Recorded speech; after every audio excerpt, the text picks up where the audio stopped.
Hello everybody, welcome to another vlog. I thought this one should be a little bit more personal. I'm actually adopted and have been since I was 6 years old. I wanted to tell the story about my adoption because it's not something that many people talk about. My adoptive mother is my mother, I don't ever think about my birth mother.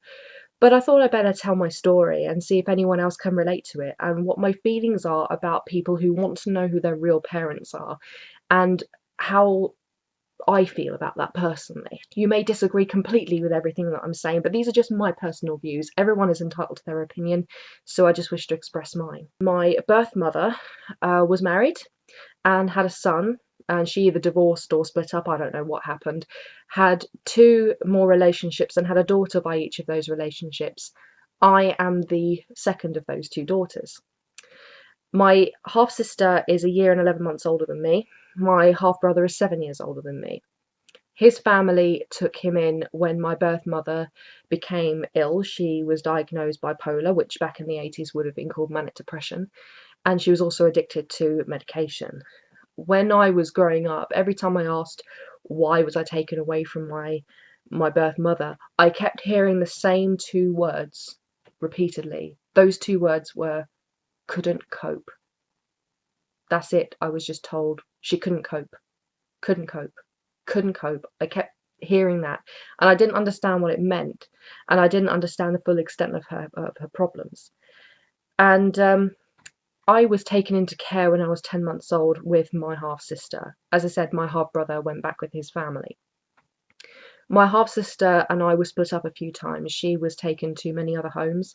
Sometimes we were fostered out together. And when I was 10 months, I actually went to who is now my adoptive mother. My adoptive mother at the time had been a widow for about 18 months, and after her husband died, her own 4 children were all in their 20s, all grown up, moved away, and a couple of them had married. One had started their own family. She decided that after her husband passed away that she would become a foster mother, and she lived for children, she died for children, she really loved children, so she tried to do her best for many other children.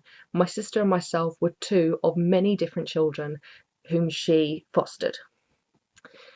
However, a few years later, after going back and forth to our birth mother to our now adoptive mother, social services were talking about adopting us out. And then my adoptive mother turned around and said, right, okay, well, that's good, that's brilliant, I'll help you as much as possible.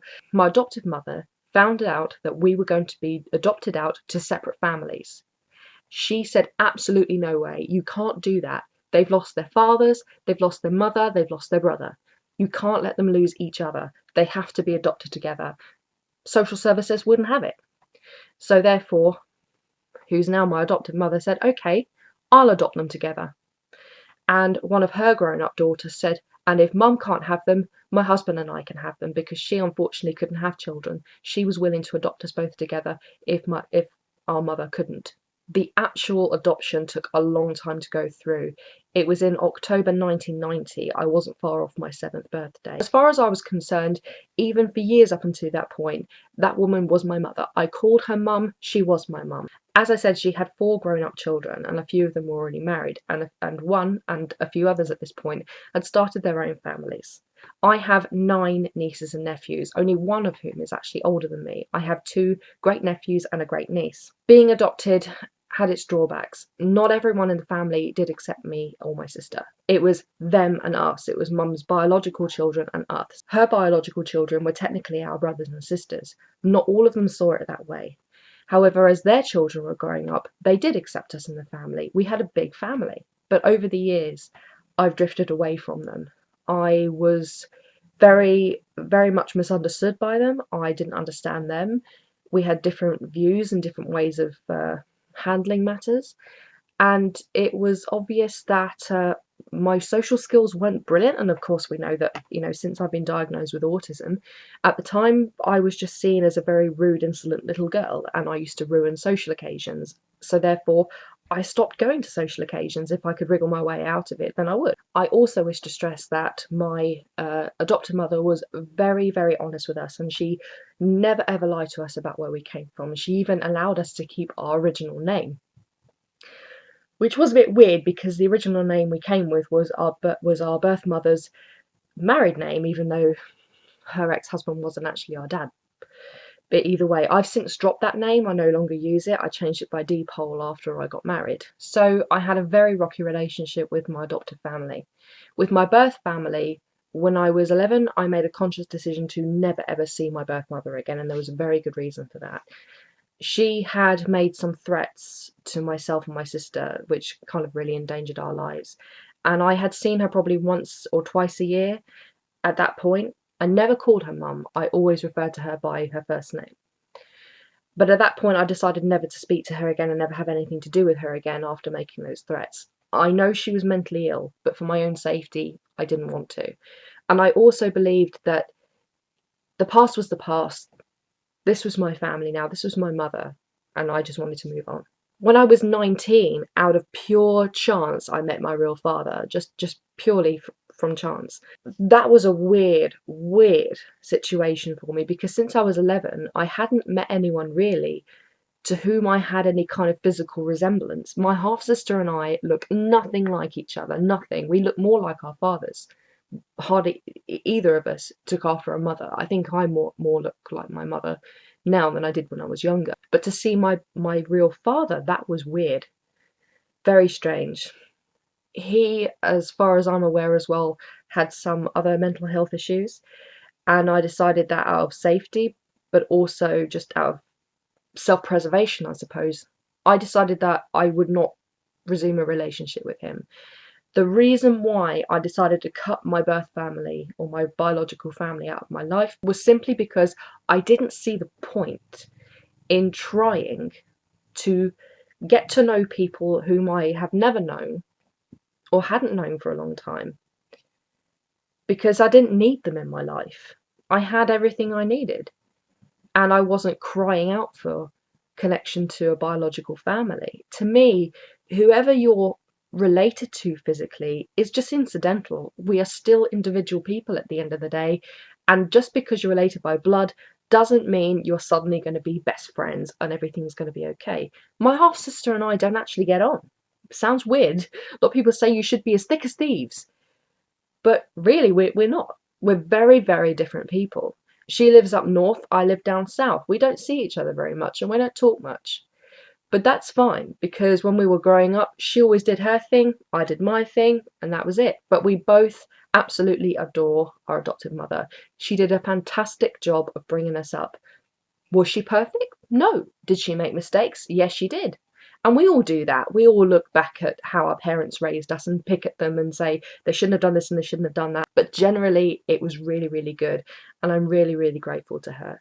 She is actually now in her 80s. She was actually 52 when I was born. So she was in her 50s when we were adopted. And that's why the adoption took so long. But in the end, she won the fight. A lot of people used to think she was our grandmother. And sometimes they used to sort of patronize us and call her Nan in front of us. I said, no, she's not a Nan, she's our mum. Right. Well, she must have been really old when she had you. No, we were adopted. Oh, right. Okay. Now I have another family, my wife's family. Since I met my wife and got to know her family, they have welcomed me with open arms. A lot more so than my adoptive family. They accept me 100% for who I am, autism or no autism. They just know what I'm like. And I felt really part of their family. So this Christmas we hung out with them, had a really, really good time. It was brilliant. I'm also an auntie on their side of the family as well, which is fantastic. Several years ago, before Jeremy Kyle came about, there was the Trisha show. I was watching one particular episode and there was a lady in her 40s who really, really wanted to know who her real father was and her real mother. And her words were, I need to know who I am. I understand that people do want to find out who their real parents are. I understand exactly why they do. But please, if you're adopted or you don't know who your real father or mother was, or you want to find a long lost sibling, or you want to go back and find somebody, please stop and think, because it may be what you want now, but that doesn't mean that when you do eventually find them that everything's going to be hunky-dory. It doesn't mean that suddenly your life's going to be all rosy, and it doesn't mean that you're going to find yourself. Look in the mirror, you know who you are. You don't need to know who your parents are to know who you are. Your parents and your lineage does not define you. You define you. For me, I stopped contact with my real mum.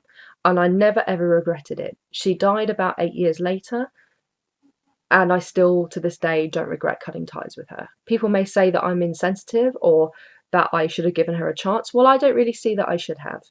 I was adopted, and it was actually what she wanted. I heard later that she actually wanted my adoptive mother to take us because she knew she couldn't cope. And that was it. You know, I didn't need her in my life. I didn't need to know who she was, to know who I was. There wasn't a gap that needed to be filled. And maybe people feel that there's a gap in their life that can be filled by their real parents. But don't forget as well, if they're biologically related to you or not, it doesn't matter. They're still another individual to whom that you may have a connection, you may not have a connection. You could end up being really, really disappointed. If you want to find them, great, but seriously, don't have massive expectations because it may not turn out to be the way you think it is. But if you do want to find out who your parents are, or your family, or a sibling, or someone who you really, really miss, then great. If you really miss them and you want them back in your life, great. But if it's someone whom you've never met, that doesn't mean just because you're related by blood that you're going to be happy ever after. It may be the complete opposite. As I said, my mum is my mum. She was the woman who raised me. She remains my mum to this day. So I really wish you all the very, very best if you are in the same position as myself where you were not raised by your biological family.